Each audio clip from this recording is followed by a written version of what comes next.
السلام علیکم دوستو، جین سٹوری ٹی وی میں خوش آمدید۔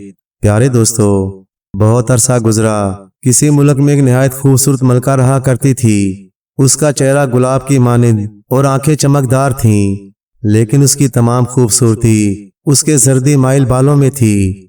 یہ بال اتنے لمبے تھے کہ ملکہ کے پاؤں کو چھوتے تھے۔ بادشاہ کو ملکہ کے بالوں سے بڑی محبت تھی، اس کے لیے جواہرات اور قسم قسم کے پھول روزانہ بھیجا کرتا تھا تاکہ اس کی ملکہ ان کو اپنے بالوں میں پروئے رکھے۔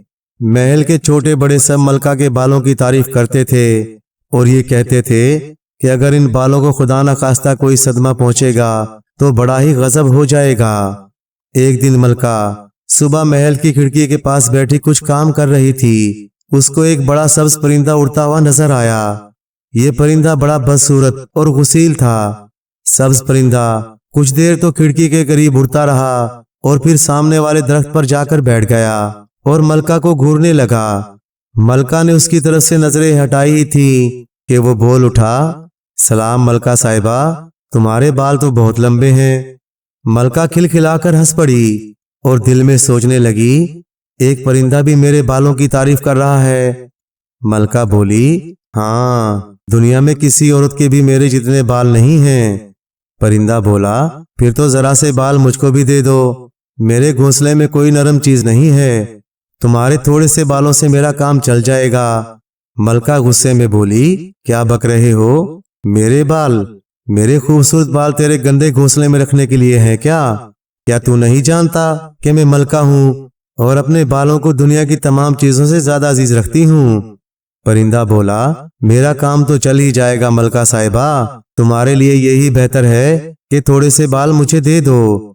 ملکہ بولی، نہیں، میں کبھی نہیں دوں گی، میں نے ایسی بکواس کبھی نہ سنی، جا اڑ یہاں سے، ورنہ ابھی سپاہیوں کو بلوا کر مروا ڈالوں گی۔ پرندہ ہنس کر بولا، وہ مجھ کو نہیں مار سکتے ملکہ عالیہ، تمہارے لیے بہتر یہ ہے کہ تم ان کو اس کے کام سے باز رکھو۔ میں اپنا سوال پھر دہراتا ہوں، ملکہ، کیا تم تھوڑے سے بال مجھے دو گی؟ ملکہ چیخ کر بولی، کبھی نہیں۔ سبز پرندے نے اور کچھ نہ کہا بلکہ وہ درخت کے گرد چکر کاٹنے لگا اور دھیمی آواز سے گانا گانے لگا، پتجھڑ جب آئے گی ملکہ کے بال کھائے گی، برسات پتے لائے گی ملکہ بال نہ پائے گی۔ جب یہ گیت ختم ہوا تو پرندے نے ایک زور کی چیخ ماری اور ملکہ کو حیران اور خوفزدہ چھوڑ کر اڑ گیا۔ گرمیاں ختم اور سردیاں شروع ہونے کو آئیں، ہواؤں کے جھونکے چلنے شروع ہوئے اور درختوں کے پتے جھڑ کر زمین پر آ گرے۔ درختوں کے پتوں کے ساتھ ساتھ ملکہ کو بھی اپنے کچھ بالوں سے ہاتھ دھونا پڑا۔ ملکہ روتے ہوئے ایک دم اٹھ کھڑی ہوئی اور بادشاہ کے پاس جا کر تمام واقعہ کہہ سنایا۔ بادشاہ ملکہ کے اس وہم پر ہنسنے لگا اور بولا، تم کو ایک پرندہ کیسے نقصان پہنچا سکتا ہے؟ تھوڑے سے بال جھڑ گئے ہوں گے، کچھ پرواہ مت کرو، اور آ جائیں گے۔ بادشاہ کے اس سوال سے ملکہ کو تسلی نہ ہوئی۔ اسی رات جب ملکہ کی باندیاں اس کے بالوں کو گوندھ رہی تھیں، بہت سے بال اور جھڑ گئے۔ صبح جب اس کی آنکھ کھلی تو بہت سے لمبے لمبے سنہری بال بستر پر پڑے ہوئے نظر آئے۔ ملکہ یہ دیکھ کر رونے لگی۔ اس نے فوراً ایک دانا آدمی کو بلوایا جو اپنے ساتھ قسم قسم کے رنگوں کی دوائیں ملکہ کے بال دوبارہ اگانے کے واسطے لے کر آیا تھا، مگر ان سے کوئی فائدہ حاصل نہ ہوا۔ دنیا کی تمام دوائیں بیکار ثابت ہوئیں۔ یہ صاف ظاہر تھا کہ ملکہ کے بال نہایت تیزی سے جھڑ رہے تھے۔ ملکہ درخت کے پتے جھڑتے ہوئے دیکھنا ہرگز پسند نہیں کرتی تھی، لیکن ہوا کے چلنے کے ساتھ ساتھ پتوں کے جھڑنے کی آوازیں اس کے کانوں تک پہنچ رہی تھیں۔ وہ روتے روتے سوچا کرتی تھی، کیا میرے بال اتنی جلدی غائب ہو جائیں گے؟ ایک رات بڑے زور کی آندھی چلی۔ دوسرے دن صبح کو ملکہ کھڑکی کی طرف دوڑی اور دیکھا کہ درخت پر ایک بھی پتا نہیں۔ پھر وہ آئینے کی طرف گئی اور اپنے سر کو بالکل گنجا پایا۔ اس منظر کو دیکھ کر ملکہ نے ایک چیخ ماری اور بے ہوش ہو کر گر پڑی۔ اس کی باندیاں ملکہ کو اٹھانے کے لیے دوڑی۔ بادشاہ کو جب یہ خبر ملی تو وہ بھی رونے لگا۔ شہر کے بڑے بڑے عقل مند لوگ ملکہ کے بال دوبارہ اگانے کے لیے جمع ہوئے۔ کوئی کہتا فلاں تیل استعمال کیا جائے اور کوئی قسم قسم کے سحوف کھلانے کو بہتر سمجھتا۔ غرض جتنے منہ اتنی باتیں۔ ان تمام تجربوں کے لیے ایک عرصہ درکار تھا، اس لیے ملکہ نے کہہ دیا کہ جب تک تم کوئی ٹھیک فیصلہ نہیں کرو گے اس وقت تک میں اپنے محل میں رہوں گی۔ بادشاہ نے اعلان کرا دیا کہ ملکہ بیمار ہے، لیکن بیماری کی اصلی وجہ کو راز میں رکھا گیا۔ عقل مند لوگ کسی مفید نتیجے پر نہ پہنچ سکے۔ قسم قسم کے تیل اور سفوف استعمال کرنے کے بعد بھی ملکہ کا سر بالوں سے خالی رہا۔ یہ راز آخر ظاہر کرنا ہی پڑا اور ملک میں منادی کرا دی گئی، جب تک ملکہ کے بال دوبارہ نہ اگیں لوگ کالا لباس استعمال کریں۔ ملکہ نے اپنے گنجے سر کو چھپانے کے لیے ایک چھوٹی سی کالی ٹوپی پہن لی۔ اگرچہ ٹوپی میں بے شمار قیمتی ہیرے ٹکے ہوئے تھے، لیکن پھر بھی وہ بالوں کی نسبت خوبصورت نہ تھی، بلکہ اس ٹوپی کو پہنتے وقت وہ رویا کرتی تھی۔ ملکہ پر غم کے مارے کھانا پینا حرام ہو گیا۔ تھوڑے ہی عرصے کے بعد بخار بھی آ گیا۔ ایک رات ملکہ نے خواب میں ایک چھوٹے سے بونے کو دیکھا۔ بونے کا لباس سبز رنگ کا تھا۔ بونا ملکہ کو دیکھ کر ناچنے لگا اور گانے لگا، گھاس نہ پاؤں جہاں ڈال دو بیج وہاں۔ یہ گاتے ہوئے اس نے تھوڑے سے بیج زمین پر ڈال دیے۔ بیج ڈالتے ہی پہلے تو ایک پودا پھوٹا، پھر بڑھتے بڑھتے ایک درخت بن گیا۔ اس درخت میں پتوں کے بجائے بالوں کی کونپلیں تھیں جو بڑھتے بڑھتے زمین کو چھونے لگیں۔ ملکہ کی آنکھ کھل گئی۔ اس کے دل میں بالوں والے درخت کے سوا اور کوئی خیال نہ تھا۔ دوسری رات ملکہ کو یہ خواب پھر دکھائی دیا۔ آخر جب تیسری رات بھی اسے یہ خواب نظر آیا تو اس نے بادشاہ کو بلا کر اپنا خواب کہہ سنایا اور بولی، اب تو بالوں والے درخت کے بیجوں کے سوا کوئی چیز ایسی نہیں جو میرے بالوں کو دوبارہ اگا سکے۔ میں التجا کرتی ہوں کہ تم اپنی تمام کوشش اس درخت کو تلاش کرنے پر صرف کر دو اور منادی کرا دو، جو شخص اس درخت کا پتہ لگائے گا اس کو مالا مال کر دیا جائے گا۔ یہ کہہ کر ملکہ اپنے بستر پر گر گئی اور آنکھیں بند کر لیں۔ بادشاہ نے فوراً اپنے وزیروں کو اکٹھا کیا اور ان کو ملکہ کے خواب سے آگاہ کیا۔ شہر میں جگہ جگہ اشتہار لگا دیے گئے کہ جو کوئی بالوں والے درخت کے بیج لے کر آئے گا یا اس درخت کا پتہ بتائے گا اس کو بادشاہ کی طرف سے 1,00,000 روپے انعام ملے گا۔ اب کیا تھا، ہر شخص کی زبان پر بالوں والے درخت کا نام سنا جانے لگا اور ہر ایک شخص اتنا بڑا انعام حاصل کرنے کی کوشش کرنے لگا۔ اس شہر میں ایک بڑا دلیر اور نڈر نوجوان ہیدل نامی بھی رہا کرتا تھا۔ اس کے ماں باپ بہن بھائی سب مر چکے تھے۔ وہ اس دنیا میں بالکل اکیلا تھا۔ اس کے پاس لے دے کر صرف ایک کشتی باقی رہ گئی تھی۔ جب اس نے بادشاہ کا اشتہار پڑھا تو وہ سوچنے لگا، 1,00,000 روپیہ، میں بالوں والے درخت کو تلاش کر کے رہوں گا، چاہے مجھے کتنی ہی مصیبتوں کا سامنا کیوں نہ کرنا پڑے۔ ہیدل نے بچپن میں اپنے ماں باپ سے سنا تھا کہ شمال کی طرف ایک ایسا علاقہ ہے جہاں درندے اور پرندے انسانوں کی طرح بولتے ہیں اور پھولوں کے ہاتھ اور آنکھیں ہوتی ہیں۔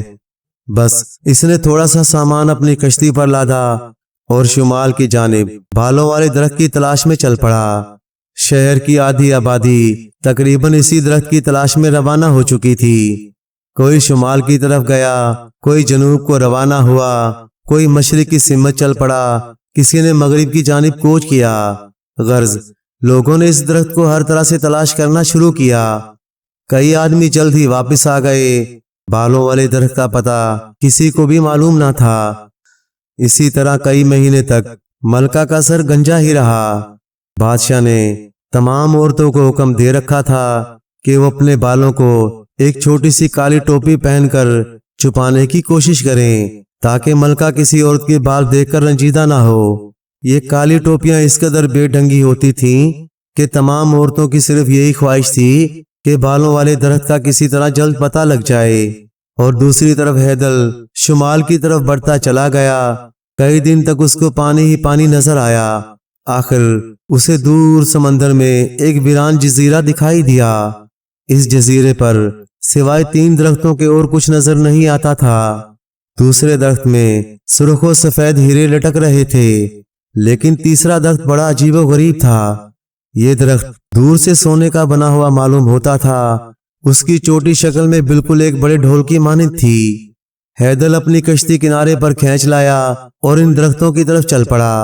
وہاں اس نے کچھ سرخ پھلیاں اور ہیرے اکٹھے کیے۔ ابھی تک وہ ڈھول والے درخت کو بڑے غور سے دیکھ ہی رہا تھا کہ ایک زور کا دھماکہ ہوا۔ ڈھول 2 حصوں میں تقسیم ہو گیا اور اس میں سے 11 سنہری پھلیاں نکل کر زمین پر آ گریں۔ وہ درخت اسی وقت جل کر راکھ کا ڈھیر بن گیا۔ حیدر خوف کے مارے زمین پر اوندا ہو گیا۔ جب ہر طرف خاموشی چھا گئی تو وہ اٹھا اور ڈرتے ڈرتے ان 11 خوبصورت سنہری پھلیوں کو اٹھا کر اپنی کشتی کی طرف بھاگ کھڑا ہوا۔ حیدر اس جزیرے سے روانہ ہوا تو بہت سی مچھلیاں اس کی کشتی کے قریب آ گئیں۔ اس نے ان کو پکڑنا چاہا تو وہ کھلکھلا کر ہنس پڑیں۔ اس واقعے سے حیدر کو یقین ہو گیا کہ اب وہ ضرور اس جگہ کے قریب پہنچنے والا ہے جہاں حیوان انسان کی طرح بولتے ہیں اور پھولوں کے ہاتھ ہوتے ہیں۔ اسی وقت اس نے ایک آواز سنی۔ سر اٹھا کر دیکھا تو ایک بڑے سبز پرندے کو کشتی کے گرد منڈلاتے ہوئے پایا۔ سبز پرندہ نیچے اترا اور کشتی کے سرے پر بیٹھ کر حیدر کو گھورنے لگا اور تھوڑی دیر کے بعد بولا، کیا تمہاری اس تھیلی میں پھلیاں ہیں؟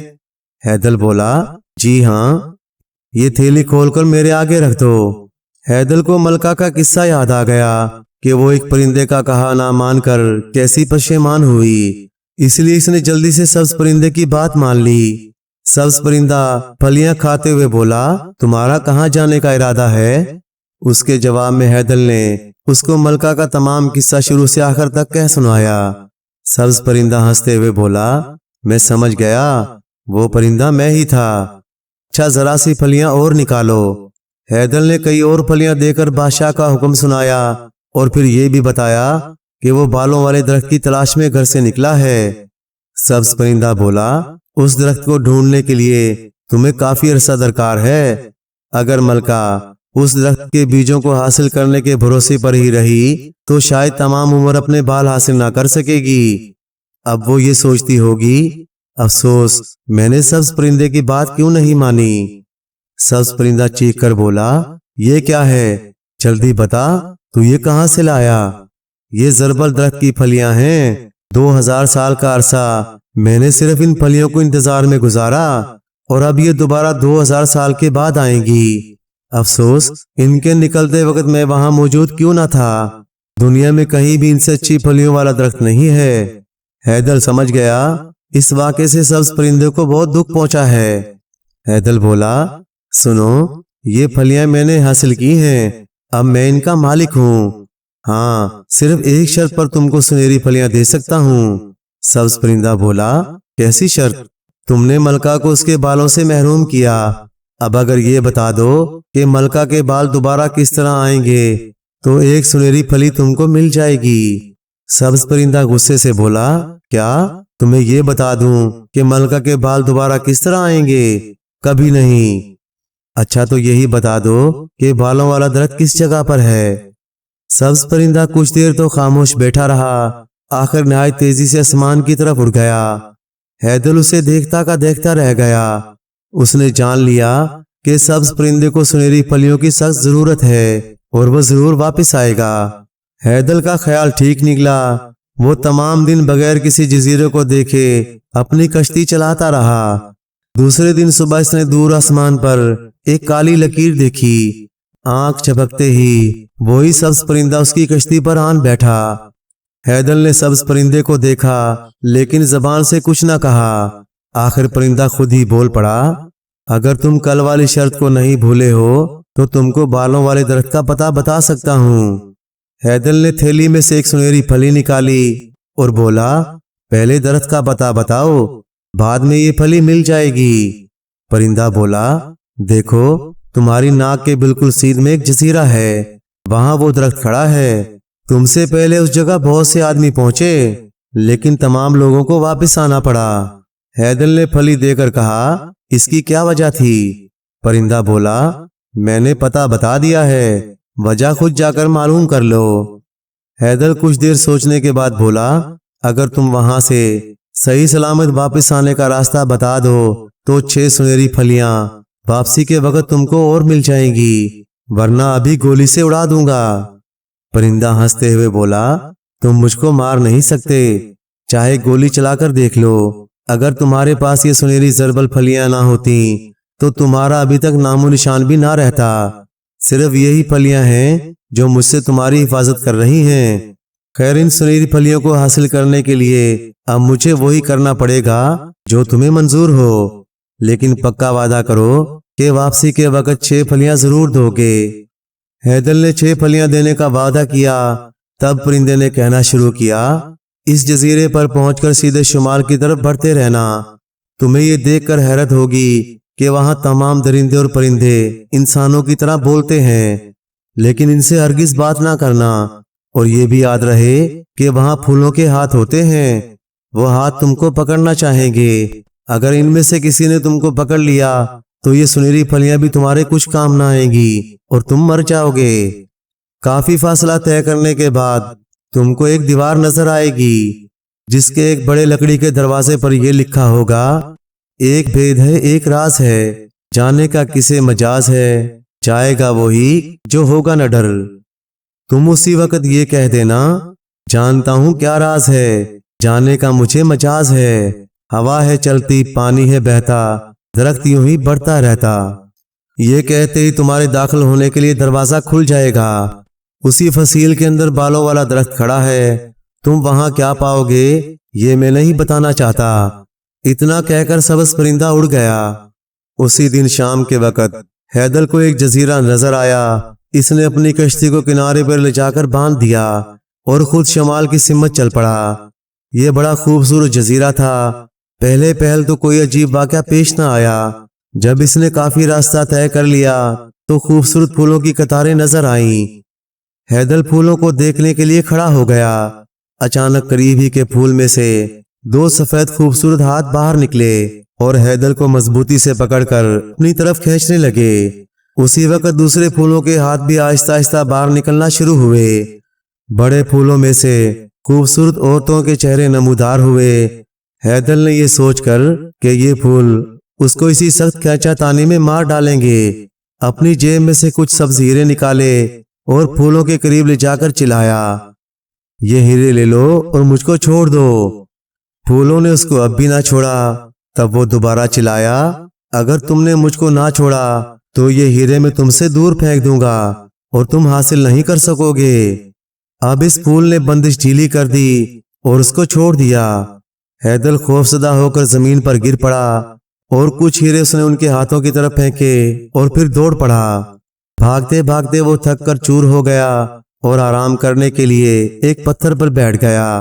پتھر پر بیٹھے بیٹھے جو اس کی نظر گھاس پر پڑی تو دیکھا بے شمار ننھے ننھے ہاتھ ہوا میں ہل رہے ہیں۔ ایک کہکا لگا کر اس نے اپنا ہاتھ گھاس پر رکھا۔ ایک دم سینکڑوں ہاتھوں نے اس کو پکڑ لیا، لیکن وہ اتنے کمزور تھے کہ ایک ہی جھٹکے میں حیدر کا ہاتھ آزاد ہو گیا۔ حیدر حیران تھا کہ اس علاقے میں جہاں پھول جاندار معلوم ہوتے ہیں کوئی بھی درندہ نہیں۔ وہ یہ سوچ ہی رہا تھا کہ ایک انسانی آواز سنائی دی۔ اس نے نظر اٹھائی تو اپنے سامنے ایک بھیڑیے کو کھڑا پایا۔ حیدر اس کو گولی مارنے ہی والا تھا کہ بھیڑیا نہایت نرم آواز میں کہنے لگا، تم مجھ کو ناحق کیوں مارتے ہو؟ میں کوئی نقصان نہیں پہنچاؤں گا۔ تم یہاں کیسے آئے؟ جب سے میں یہاں آیا ہوں میں نے کسی انسان کی شکل تک نہیں دیکھی۔ بھیڑیے کو اتنی صاف زبان میں بولتے ہوئے دیکھ کر وہ بڑا حیران ہوا اور کہنے لگا، میرا نام حیدر ہے، میں بالوں والے درخت کی تلاش میں نکلا ہوں، بتاؤ تم کون ہو؟ میں نے آج تک کسی بھیڑیے کو انسانی کی بولی بولتے نہیں دیکھا۔ میں بھیڑیا نہیں ہوں، میرا نام ترا دینا ہے۔ مجھ کو ایک پری نے عورت کی شکل سے بھیڑیے کی شکل میں بدل ڈالا۔ آپ یہ بتائیے کہ یہاں تک زندہ کیسے پہنچ گئے اور آپ کو بالوں والا درخت کی کیا ضرورت پڑ گئی؟ حیدر نے اس کو تمام گزرا ہوا واقعہ کہہ سنایا۔ پھر وہ بولی، زربل درخت کی پھلیوں نے تم کو بچا لیا، ورنہ اس سبز پرندے نے تم کو مار ڈالا ہوتا۔ ان پھلیوں نے تم کو جزیرے کے مختلف خطروں سے بھی بچا لیا جن سے تم واقف نہیں۔ تم ہی ایک واحد انسان ہو جو اتنی دور تک پہنچ گئے۔ میں تم کو دیکھ کر بہت خوش ہوئی۔ یہ کہہ کر بھیڑیا رونے لگا۔ حیدر بولا، میں تمہاری مدد کس طرح کر سکتا ہوں؟ میری مدد؟ بالوں والے درخت کے چاروں طرف اونچے اونچے سنہری پودے اگے ہوئے ہیں، ان میں سے ایک پودا توڑ لانا۔ اب تمہارے سفر کا وقت ہے، میں تمہارے ساتھ نہیں جا سکتی۔ زربل پھلیوں کو بہت حفاظت سے رکھنا، کیونکہ یہ پھلیاں ہر آفت سے تمہیں بچائیں گی۔ میں یہاں پر تمہارا انتظار کروں گی۔ حیدر چلتا گیا۔ آخر چلتے چلتے راستہ تنگ ہو گیا اور پہاڑیاں ہر طرف بلند ہونا شروع ہو گئیں، یہاں تک کہ آپس میں مل گئیں اور راستے میں اندھیرا چھا گیا۔ ہر طرف ایک خوفناک خاموشی چھائی ہوئی تھی اور دور سے پانی بہنے کی آوازیں آ رہی تھیں۔ چلتے چلتے وہ ایسی جگہ پہنچ گیا جہاں پہاڑیاں اس کے سامنے آ گئیں۔ ان پہاڑیوں میں ایک چھوٹا سا دروازہ نظر آیا۔ حیدر نے دروازہ کھولا اور اندھیرے میں آگے بڑھتا چلا گیا۔ آگے جا کر اس کو کچھ روشنی نظر آئی اور تھوڑی دیر کے بعد ایک بہت ہی اونچی دیوار سامنے آ گئی۔ اس دیوار کی چوٹی نظر نہیں آتی تھی۔ دیوار میں ایک بڑا سا دروازہ لگا ہوا تھا جس پر یہ لکھا تھا، ایک بھید ہے، ایک راز ہے، جانے کا کسے مجاز ہے، جائے گا وہی جو ہوگا نہ ڈر۔ حیدر کو سبز پرندے کی بات یاد آ گئی۔ اس نے دروازے کے سامنے کھڑے ہو کر کہا، جانتا ہوں کیا راز ہے، جانے کا مجھے مجاز ہے۔ ہوا ہے چلتی، پانی بہتا، درخت یوں ہی بڑھتا رہتا۔ یہ کہتے ہی دروازہ ایک دم کھل گیا اور حیدر اس کے اندر داخل ہو گیا۔ حیدر جیسے ہی اندر داخل ہوا، اس کے سامنے ایک کھلا سا میدان تھا۔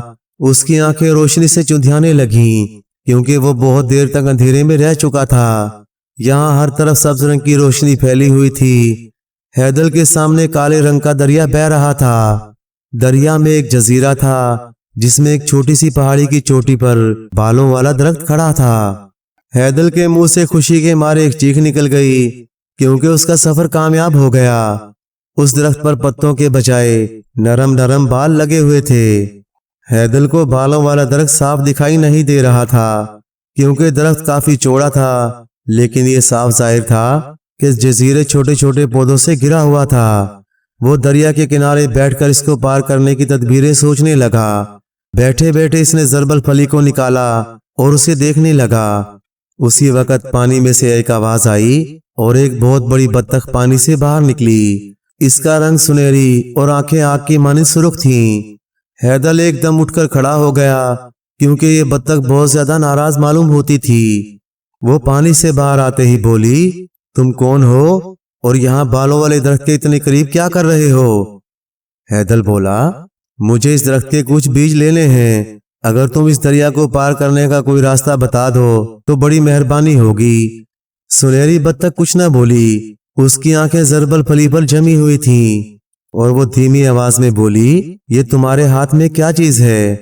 اوہو، یہ تو زربل پھلی ہے۔ 2000 سال گزرے، میں نے ایسی پھلی کھائی تھی، اس کا ذرا سا ٹکڑا مجھے بھی دے دو۔ حیدر بولا، لیکن ایک دم رک گیا اور بات پلٹ کر کہنے لگا، اگر تم مجھ کو اپنی پیٹھ پر لاد کر اس دریا کے پار پہنچا دو اور جب میں بیج لے آؤں تب مجھے واپس لے آؤ تو یہ پھلی میں تم کو دے دوں گا۔ سنہری بطخ کچھ دیر سوچنے کے بعد بولی، اچھا مجھے منظور ہے۔ اتنا سنتے ہی حیدر اس کی پیٹھ پر سوار ہو گیا۔ بطخ نے تھوڑی سی دیر میں دریا کو پار کر لیا اور منہ موڑ کر کہنے لگی، خبردار، وہ تمہارا منہ چوم لینا چاہیں گے لیکن ان کا ارادہ کاٹنے کا ہوگا۔ حیدر نے سنہری بطخ کا شکریہ ادا کیا اور زمین پر کود پڑا۔ یہ جزیرہ ایسے ہی پھولے والے پودوں سے بھرا ہوا تھا جن کو آج تک کسی نے نہیں دیکھا ہوگا۔ جب حیدر نے ایک پھول کے منہ پر تماچا لگایا تو اس پھول نے ایک ہلکی سی چیخ ماری اور باقی پھول ہنسنے لگے۔ انہی پھولوں میں سے ایک پھول نے اپنا منہ بڑھایا اور حیدر سے کہا، ذرا اپنا منہ قریب لے آئیے، میں آپ کا منہ چومنا چاہتا ہوں۔ حیدر کو بطخ کے لفظ یاد آ گئے۔ وہ وہاں سے چل پڑا۔ اس نے جب دوسرے پودوں پر نظر ڈالی تو ان کے پھولوں کو کان کی شکل کا پایا۔ ان میں سب سے زیادہ خوبصورت پھول وہ تھے جن کی شکل آنکھ جیسی تھی۔